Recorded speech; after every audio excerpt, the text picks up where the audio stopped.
أعوذ بالله من الشيطان الرجيم. بسم الله الرحمن الرحيم. يعتذرون إليكم إذا رجعتم إليهم قل لا تعتذروا لن نؤمن لكم قد نبأنا الله من أخباركم وسيرى الله عملكم ورسوله ثم تردون إلى عالم الغيب والشهادة فينبئكم بما كنتم تعملون. سيحلفون بالله لكم إذا انقلبتم إليهم لتعرضوا عنهم فأعرضوا عنهم إنهم رجس ومأواهم جهنم جزاء بما كانوا يكسبون. يحلفون لكم لترضوا عنهم فإن ترضوا عنهم فإن الله لا يرضى عن القوم الفاسقين. الأعراب أشد كفرا ونفاقا وأجدر ألا يعلموا حدود ما أنزل الله على رسوله والله عليم حكيم. ومن الأعراب من يتخذ ما ينفق مغرما ويتربص بكم الدوائر عليهم دائرة السوء والله سميع عليم. ومن الأعراب من يؤمن بالله واليوم الآخر ويتخذ ما ينفق قربات عند الله وصلوات الرسول ألا إنها قربة لهم سيدخلهم الله في رحمته إن الله غفور رحيم. والسابقون الأولون من المهاجرين والأنصار والذين اتبعوهم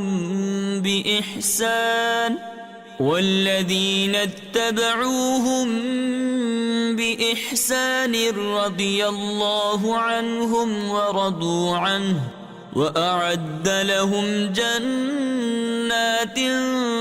تجري تحتها الأنهار خالدين فيها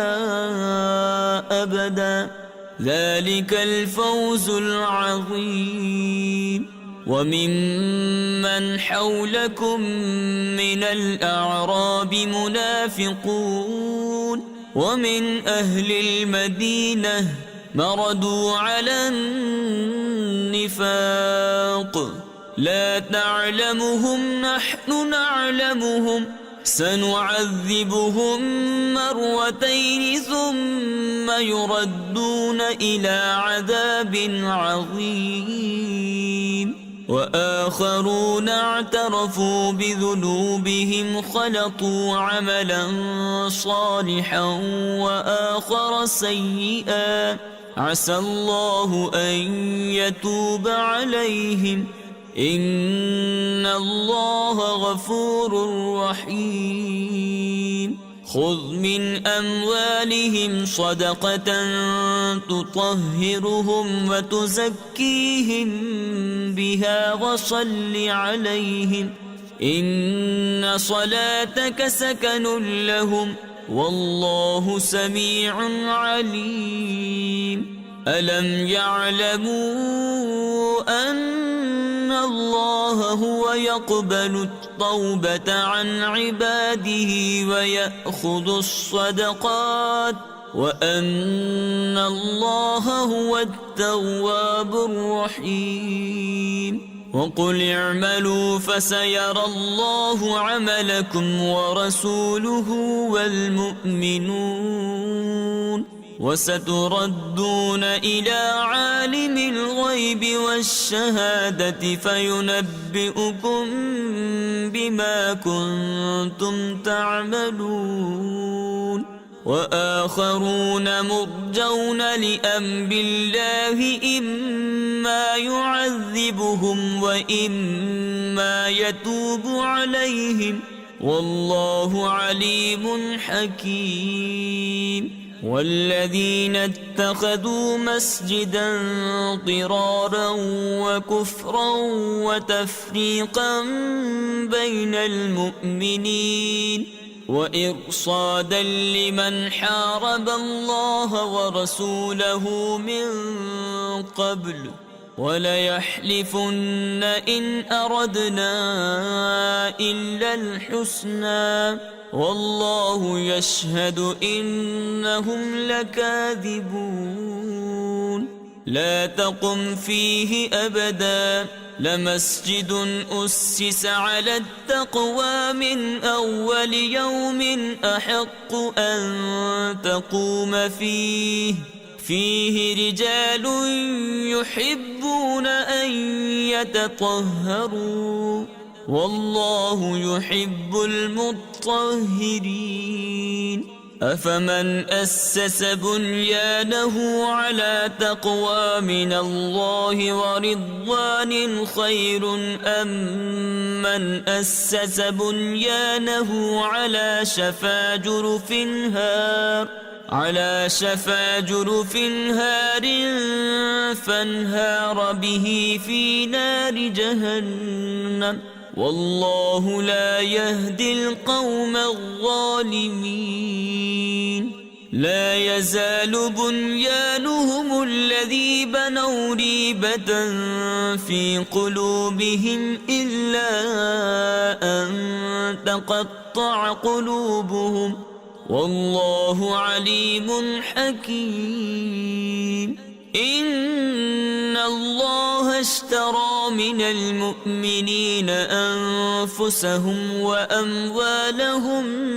بأن لهم الجنة يقاتلون في سبيل الله فيقتلون ويقتلون وعدا عليه حقا في التوراة والإنجيل والقرآن ومن أوفى بعهده من الله فاستبشروا ببيعكم الذي بايعتم به وذلك هو الفوز العظيم التائبون العابدون الحامدون السائحون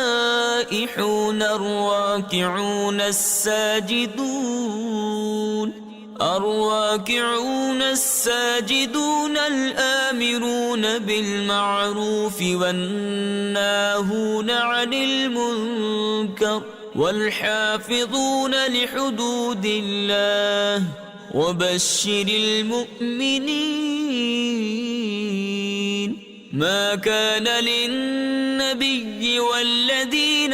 آمنوا أن يستغفروا للمشركين ولو كانوا أولي قربى من بعد ما تبين لهم أنهم أصحاب الجحيم وما كان استغفار إبراهيم لأبيه إلا عن موعدة وعدها إياه فلما تبين له أنه عدو لله تبرأ منه إن إبراهيم لأواه حليم وما كان الله ليضل قوما بعد إذ هداهم حتى يبين لهم ما يتقون إن الله بكل شيء عليم إن الله له ملك السماوات والأرض يحيي ويميت وما لكم من دون الله من ولي ولا نصير لقد تاب الله على النبي والمهاجرين والأنصار الذين اتبعوه في ساعة العسرة من بعد ما كاد يزيغ قلوب فريق منهم ثم تاب عليهم إنه بهم رؤوف رحيم وعلى الثلاثة الذين خلفوا حتى إذا ضاقت عليهم الأرض بما رحبت وضاقت عليهم أنفسهم وظنوا أن لا ملجأ من الله إلا إليه ثم تاب عليهم ليتوبوا إن الله هو التواب الرحيم يا أيها الذين آمنوا اتقوا الله وكونوا مع الصادقين ما كان لأهل المدينة ومن حولهم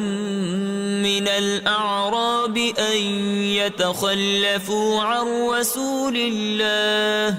ولا يرغبوا بأنفسهم عن نفسه ذلك بأنهم لا يصيبهم ظمأ ولا نصب ولا مخمصة في سبيل الله ولا يطؤون موطئا يغيظ الكفار ولا ينالون من عدو نيلا إلا كتب لهم به عمل صالح إن الله لا يضيع أجر المحسنين ولا ينفقون نفقة صغيرة ولا كبيرة ولا يقطعون واديا إلا كتب لهم ليجزيهم الله أحسن ما كانوا يعملون وما كان المؤمنون لينفروا كافة فلولا نفر من كل فرقة منهم طائفة ليتفقهوا في الدين ولينذروا قومهم إذا رجعوا إليهم لعلهم يحذرون يا أيها الذين آمنوا قاتلوا الذين يلونكم من الكفار وليجدوا فيكم غلظة واعلموا أن الله مع المتقين وإذا ما أنزلت سورة فمنهم من يقول أيكم زادته هذه إيمانا فأما الذين آمنوا فزادتهم إيمانا وهم يستبشرون وأما الذين في قلوبهم مرض فزادتهم رجسا إلى رجسهم وماتوا وهم كافرون أولا يرون أنهم يفتنون في كل عام مرة أو مرتين ثم لا يتوبون ولا هم يذكرون وإذا ما أنزلت سورة نظر بعضهم إلى بعض هل يراكم من أحد ثم انصرفوا صرف الله قلوبهم بأنهم قوم لا يفقهون لقد جاءكم رسول من أنفسكم عزيز عليه ما عنتم حريص عليكم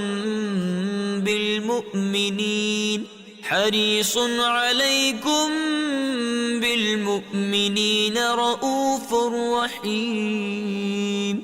فإن تولوا فقل حسبي الله لا إله إلا هو عليه توكلت وهو رب العرش العظيم بسم الله الرحمن الرحيم ألف لام را تلك آيات الكتاب الحكيم أكان للناس عجبا أن أوحينا إلى رجل منهم أن أنذر الناس وبشر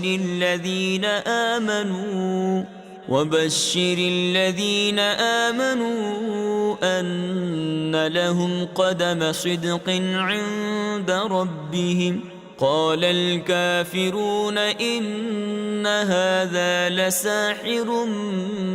مبين إن ربكم الله الذي خلق السماوات والأرض في 6 أيام ثم استوى على العرش يدبر الأمر ما من شفيع إلا من بعد إذنه ذلكم الله ربكم فاعبدوه أفلا تذكرون إليه مرجعكم جميعا وعد الله حقا إنه يبدأ الخلق ثم يعيده ليجزي الذين آمنوا وعملوا الصالحات بالقسط والذين كفروا لهم شراب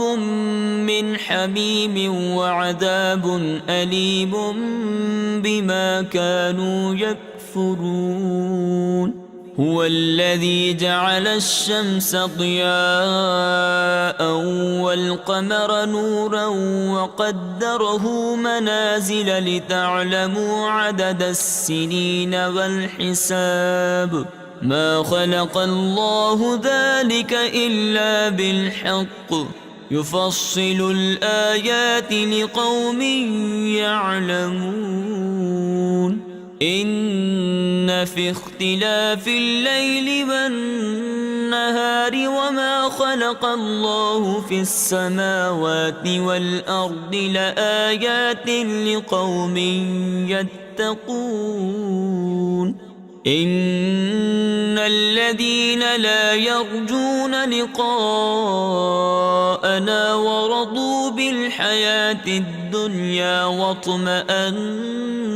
بها والذين هم عن آياتنا غافلون أولئك مأواهم النار بما كانوا يكسبون إن الذين آمنوا وعملوا الصالحات يهديهم ربهم بإيمانهم تجري من تحتهم الأنهار في جنات النعيم دعواهم فيها سبحانك اللهم وتحيتهم فيها سلام وآخر دعواهم أن الحمد لله رب العالمين ولو يعجل الله للناس الشر واستعجالهم بالخير لقضي إليهم أجلهم فنذر الذين لا يرجون لقاءنا في طغيانهم يعمهون وإذا مس الإنسان الضر دعانا لجنبه أو قاعدا أو قائما فلما كشفنا عنه ضره مر وكأن لم يدعنا إلى ضر مسه كذلك زين للمسرفين ما كانوا يعملون ولقد أهلكنا القرون من قبلكم لما ظلموا وجاءتهم رسلهم بالبينات وما كانوا ليؤمنوا كذلك نجزي القوم المجرمين ثم جعلناكم خلائف في الأرض من بعدهم لننظر كيف تعملون وإذا تتلى عليهم آياتنا بينات قال الذين لا يرجون لقاء نأت بقرآن غير هذا أو بدله قل ما يكون لي أن أبدله من تلقاء نفسي إن أتبع إلا ما يوحى إلي إني أخاف إن عصيت ربي عذاب يوم عظيم قل لو شاء الله ما تلوته عليكم ولا أدراكم به فقد لبثت فيكم عمرا من قبله أفلا تعقلون فمن أظلم ممن افترى على الله كذبا أو كذب بآياته إنه لا يفلح المجرمون ويعبدون من دون الله ما لا يضرهم ولا ينفعهم ويقولون هؤلاء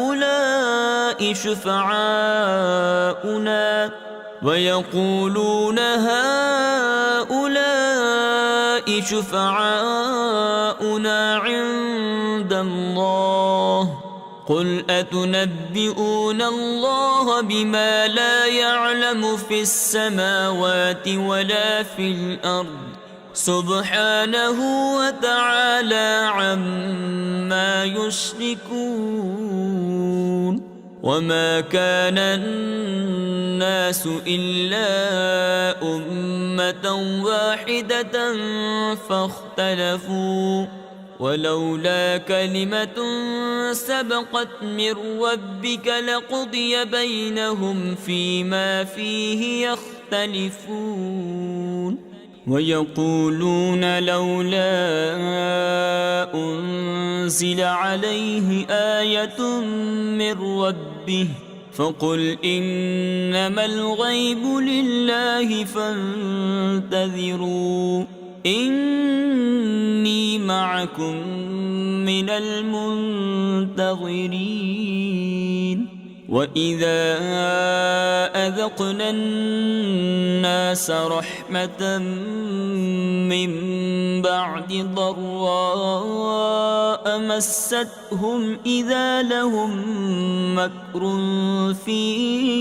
آياتنا قل الله أسرع مكرا إن رسلنا يكتبون ما تمكرون هو الذي يسيركم في البر والبحر حتى إذا كنتم في الفلك وجرين بهم بريح طيبة وفرحوا بها جاءتها ريح عاصف وجاءهم الموج من كل مكان وظنوا أنهم أحيط بهم دعوا الله مخلصين له الدين لئن أنجيتنا من هذه لنكونن من الشاكرين فلما أنجاهم إذا هم يبغون في الأرض بغير الحق يا أيها الناس إنما بغيكم على أنفسكم متاع الحياة الدنيا ثم إلينا مرجعكم فننبئكم بما كنتم تعملون إنما مثل الحياة الدنيا كماء إن أنزلناه من السماء فاختلط به نبات الأرض مما يأكل الناس والأنعام حتى إذا أخذت الأرض زخرفها وزينت وظن أهلها أنهم قادرون عليها أتاها أمرنا ليلا أو نهارا فجعلناها حصيدا كأن لم تغن بالأمس كذلك نفصل الآيات لقوم يتفكرون والله يدعو إلى دار السلام ويهدي من يشاء إلى صراط مستقيم للذين أحسنوا الحسنى وزيادة ولا يرهق وجوههم قتر ولا ذلة أولئك أصحاب الجنة هم فيها خالدون والذين كسبوا السيئات جزاء سيئة بمثلها وترهقهم ذلة ما لهم من الله من عاصم كأنما أغشيت وجوههم قطعا من الليل مظلما أولئك أصحاب النار هم فيها خالدون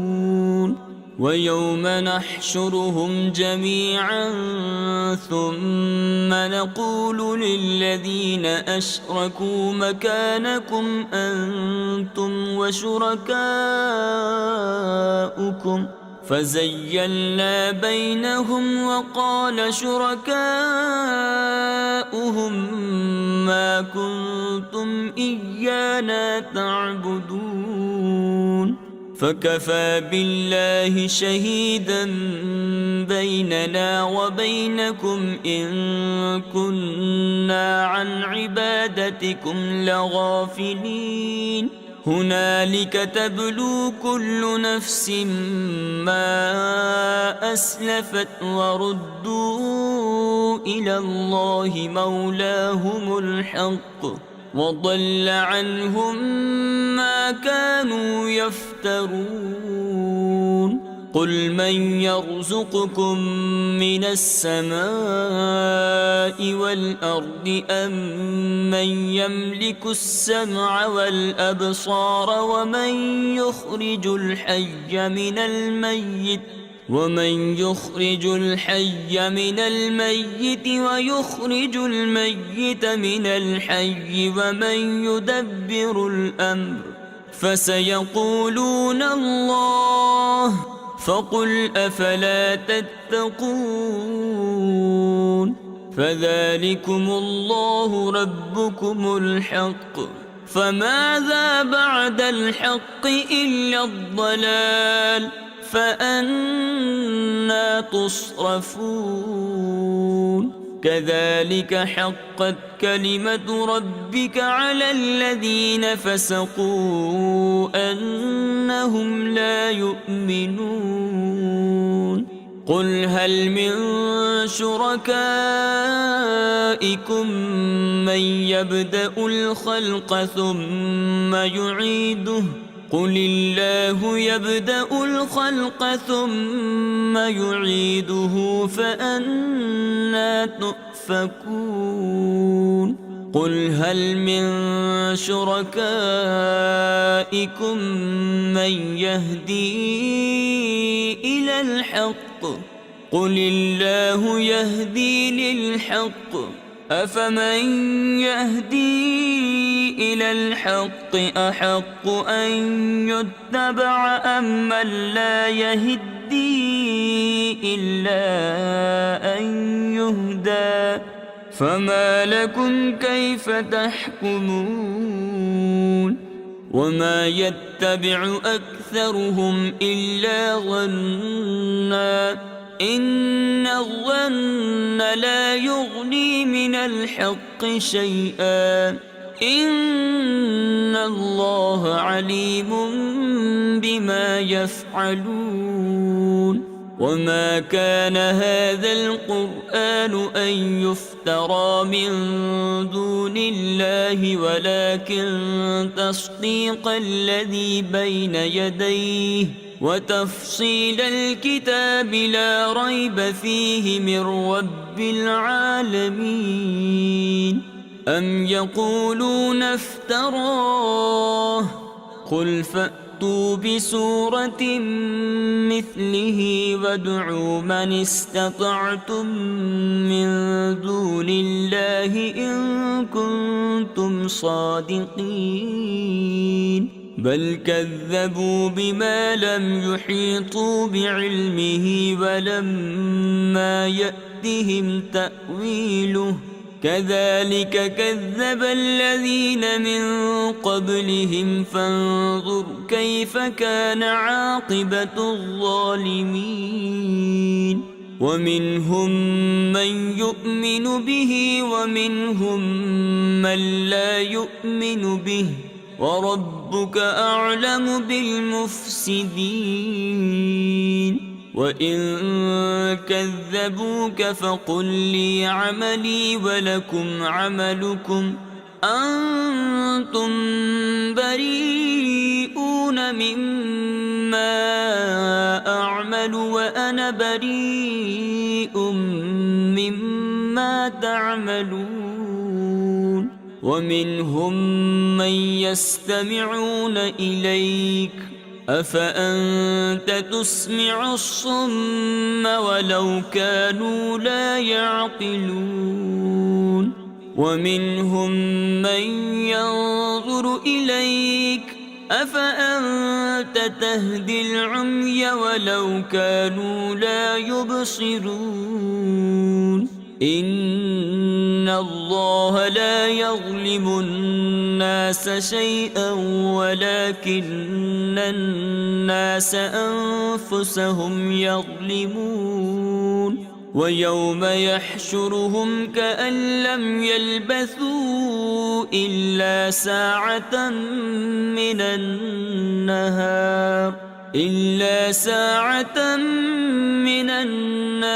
يتعارفون بينهم قد خسر الذين كذبوا بلقاء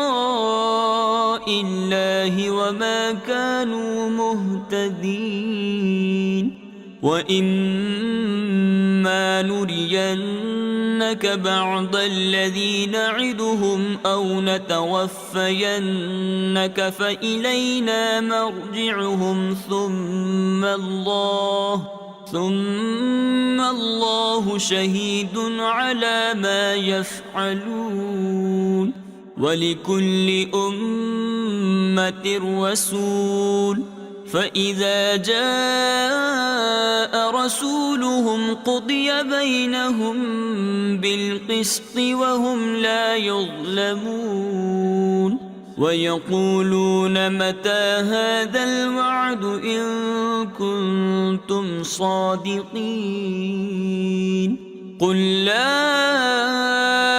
أملك لنفسي ضرا ولا نفعا إلا ما شاء الله لكل أمة أجل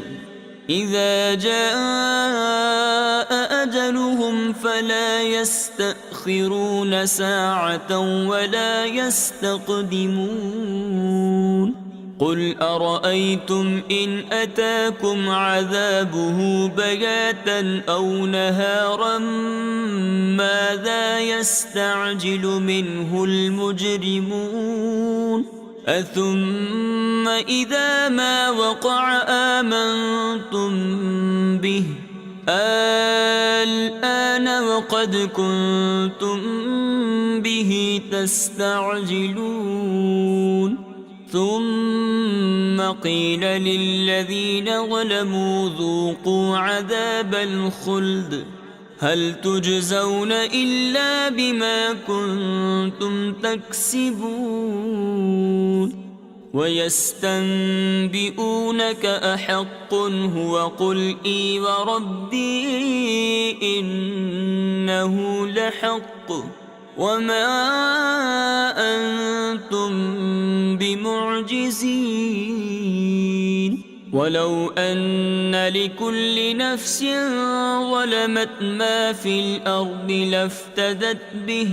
وأسروا الندامة لما رأوا العذاب وقضي بينهم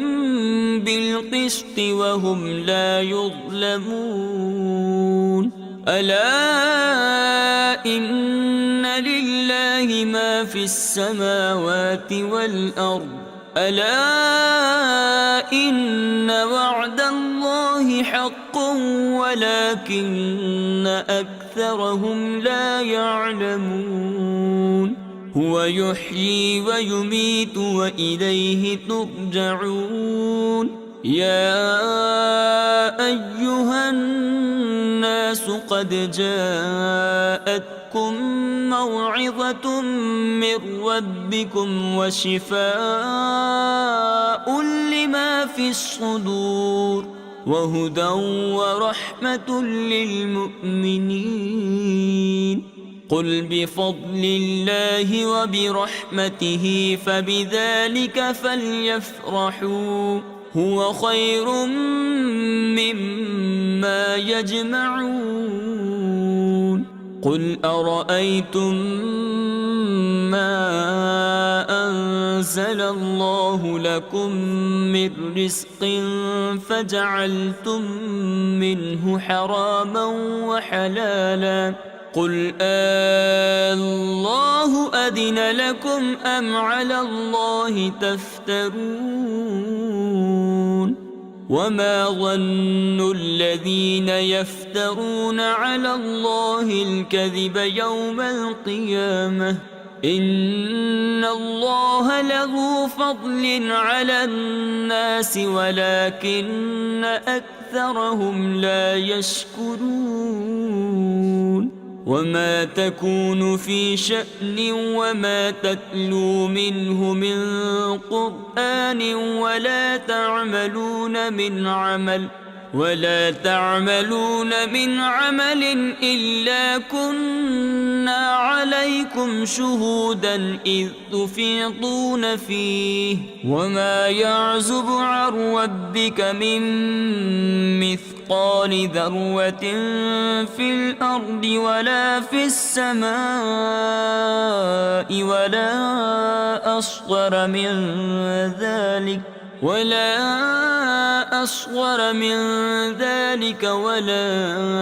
أكبر إلا في كتاب مبين. ألا إن أولياء الله لا خوف عليهم ولا هم يحزنون الذين آمنوا وكانوا يتقون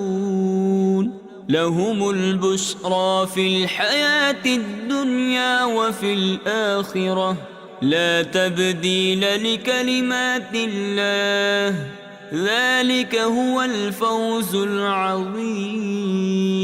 ولا يحزنك قولهم إن العزة لله جميعا هو السميع العليم. ألا إن لله من في السماوات ومن في الأرض وما يتبع الذين يدعون من دون الله شركاء إن يتبعون إلا الظن وإن هم إلا يخرصون. هو الذي جعل لكم الليل لتسكنوا فيه والنهار مبصرا إن في ذلك لآيات لقوم يسمعون. قالوا اتخذ الله ولدا سبحانه هو الغني له ما في السماوات وما في الأرض إن عندكم من سلطان بهذا أتقولون على الله ما لا تعلمون. قل إن الذين يفترون على الله الكذب لا يفلحون متاع في الدنيا ثم إلينا مرجعهم ثم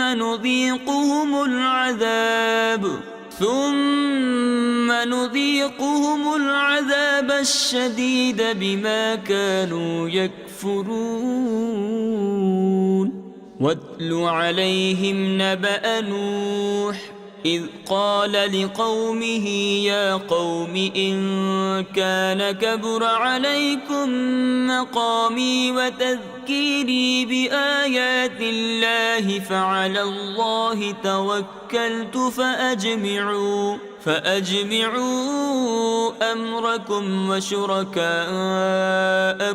ثم لا يكن أمركم عليكم غمة ثم اقضوا إلي ولا تنظرون. فإن توليتم فما سألتكم من أجر إن أجري إلا على الله وأمرت أن أكون من المسلمين. فكذبوه فنجيناه ومن معه في الفلك وجعلناهم خلائف وأغرقنا الذين كذبوا بآياتنا فانظر كيف كان عاقبة المنذرين. ثم بعثنا من بعده رسلا إلى قومهم فجاءوهم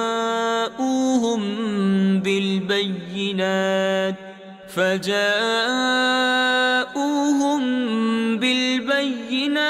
فما كانوا ليؤمنوا بما كذبوا به من قبل كذلك نطبع على قلوب المعتدين ثم بعثنا من بعدهم موسى وهارون إلى فرعون وملئه بآياتنا فاستكبروا وكانوا قوما مجرمين فلما جاءهم الحق من عندنا قالوا إن هذا لسحر مبين قال موسى أتقولون للحق لما جاءكم أسحر هذا ولا يفلح الساحرون قالوا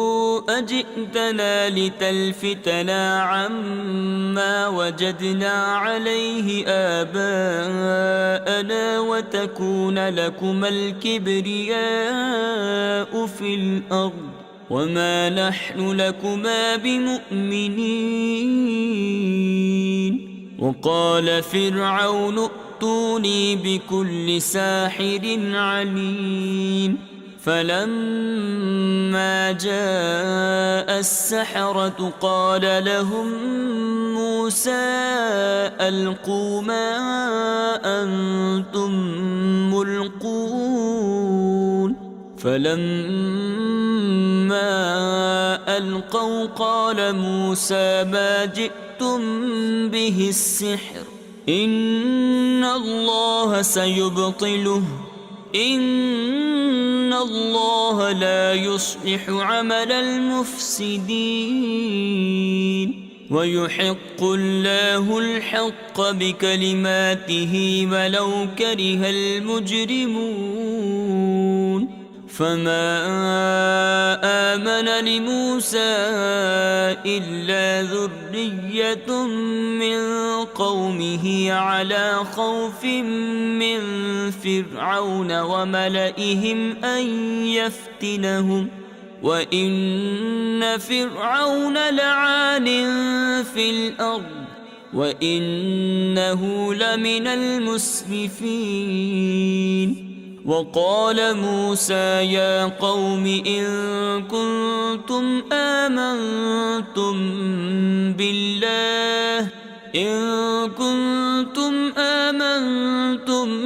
بالله فعليه توكلوا إن كنتم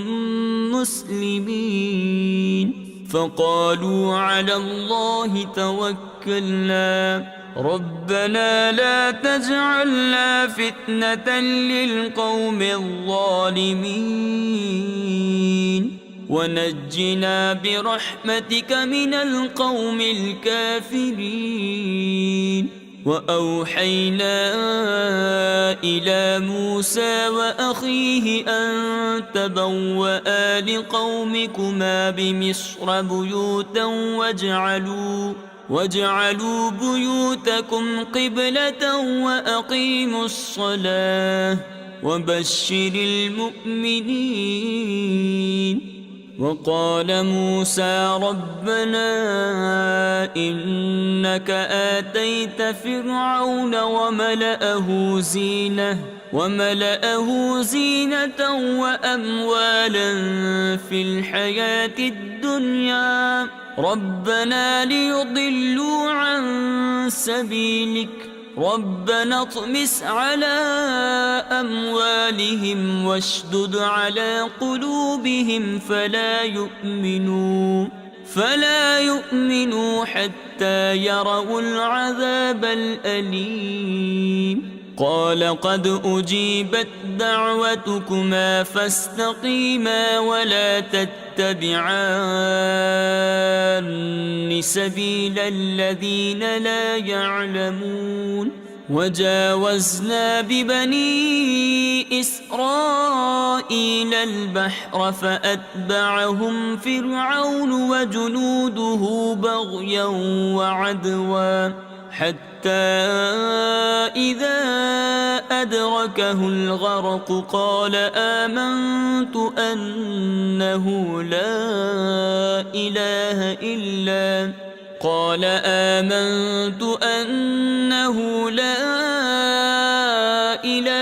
إلا الذي آمنت به بنو إسرائيل وأنا من المسلمين. الآن وقد عصيت قبل وكنت من المفسدين، فاليوم ننجيك ببدنك لتكون لمن خلفك آية وإن كثيرا من الناس عن آياتنا لغافلون. ولقد بوأنا بني إسرائيل مبوأ صدق ورزقناهم من الطيبات فما اختلفوا حتى جاءهم العلم إن ربك يقضي بينهم يوم القيامة فيما كانوا فيه يختلفون. فإن كنت في شك مما أنزلنا إليك فاسأل الذين يقرؤون الكتاب من قبلك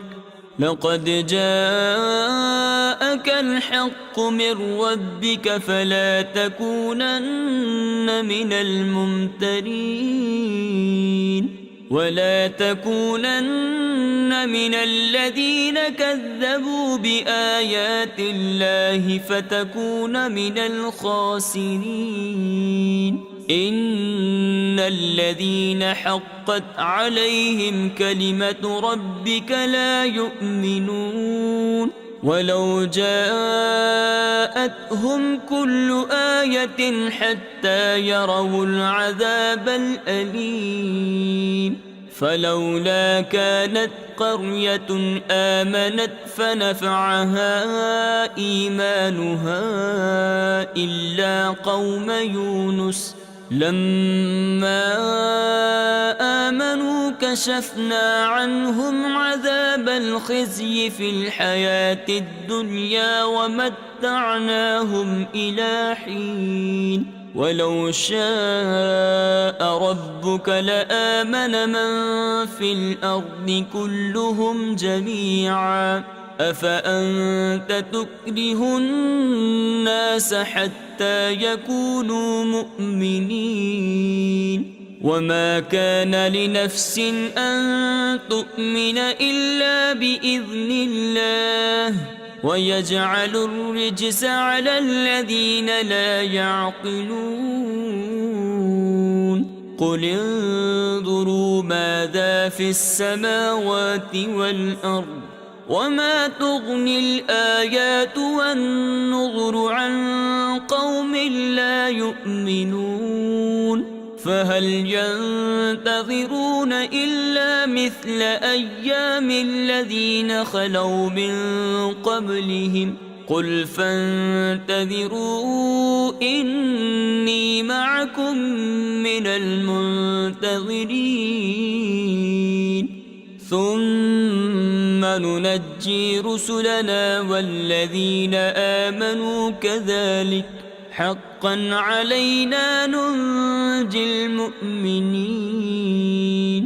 قل يا أيها الناس إن كنتم في شك من ديني فلا أعبد الذين تعبدون من دون الله ولكن أعبد الله الذي يتوفاكم وأمرت أن أكون من المؤمنين وأن أقم وجهك للدين حنيفا ولا تكونن من المشركين. ولا تدع من دون الله ما لا ينفعك ولا يضرك فإن فعلت فإنك إذا من الظالمين وإن يمسسك الله بدر فلا كاشف له إلا هو وإن يردك بخير فلا راد لفضله يصيب به من يشاء من عباده وهو الغفور الرحيم قل يا أيها الناس قد جاءكم الحق من ربكم فمن اهتدى فإنما يهتدي لنفسه ومن ضل فإنما يضل عليها وما أنا عليكم بوكيل واتبع ما يوحى إليك واصبر حتى يحكم الله وهو خير الحاكمين بسم الله الرحمن الرحيم ألف لام را كتاب أحكمت آياته ثم فصلت من لدن حكيم خبير ألا تعبدوا إلا الله إنني لكم منه نذير وبشير وأن استغفروا ربكم ثم توبوا إليه يمتعكم متاعا حسنا إلى أجل مسمى ويؤت كل ذي فضل فضله وإن تولوا فإني أخاف عليكم عذاب يوم كبير إلى الله مرجعكم وهو على كل شيء قدير ألا إنهم يثنون صدورهم ليستخفوا منه ألا حين يستغشون ثيابهم يعلم ما يسرون وما يعلنون إنه عليم بذات الصدور صدق الله العظيم.